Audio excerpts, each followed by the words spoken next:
So, the project's estimate of about 8.6 billion naira in 2006 increased to 17.5 billion naira by 2010. It's not clear what the exact amount to finish the project is at the moment, but as one would expect after over 10 years, the new figure being sought to finish the building project has increased significantly. I understand that figure might be up to 70 billion, is that correct? Yes, the contractor submitted something within that range, but the project coordinating arm of the FCDA is reviewing that, bring it down, to review that figure along with the consultants on the project. I'm sure we won't be looking at anything less than, considering current economic realities, we'll be looking at, reviewed or not, anything less than 50 billion thereabouts. I think we should not preempt any figure. Well, being a professional, I want them to, I mean, there are so many ways you look at these things. You know, is there going to be any adjustment in the plan? Plan itself, it's already done. It's just like changing specifications of certain items just to bring the cost down.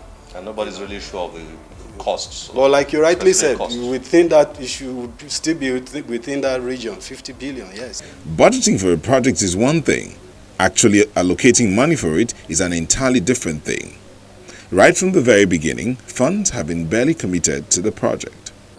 In 2006, we have 1.6, no, in fact, zero allocation in 2006. Zero allocation for a job that started for the building. For the building. In the budget. In the budget.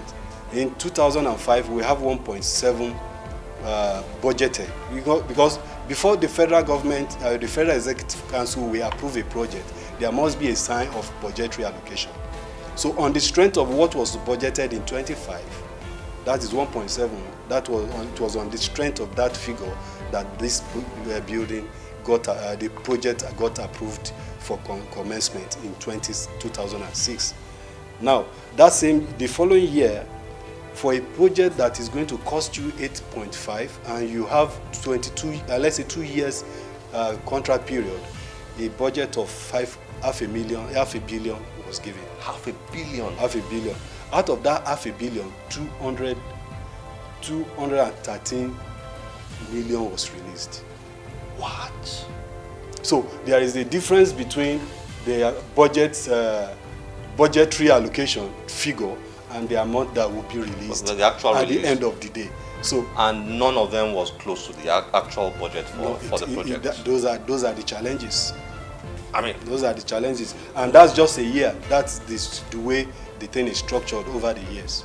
How much? Do you have any idea of how much has been allocated in the 2017 budget for the building? 2007, I think 400 plus. 400. I'm not so sure, but in that region of 400 million. It is clear that Nigeria missed the opportunity of starting and completing the National Library building project at better economic times. Perhaps more because of a lack of value for such an important aspect of our national development than lack of funds. You look at National Library of other countries, it's always a national monument. That's true. So that the building should be accorded such priority. You know, if we have accorded this priority in 2006, as we speak now, we will have completed this figure at 8.6. And not, you can now shift the, see the shift. So in 2006, it was not just about a shortage of funds, but also about lack of political will. I think so. I think so. Because how can you have a project starting the same year and you have zero allocation? The same year? That same year is starting. There was zero allocation. It was zero allocation. One of the things we are trying to do is to involve the public. We are trying to have this public-private partnership on how we can complete the gigantic building, because I mean it's a monument for the country, not only in Nigeria, for the whole of the continent. So we are working on that because it's too much for government alone to just given the fact that there are demands, quality demands all over. So but if we can partner with the private, because that building when completed, there are areas that we can lease out. You know, because it's about 11-story building, it's in the central location in Abuja, and many other things that will attract people to want to participate in that venture. So we are hopeful. We are hopeful. Now, one wonders if there is not just the will but the funds to finish the projects quickly. Let's hope another 10 years will not pass on this.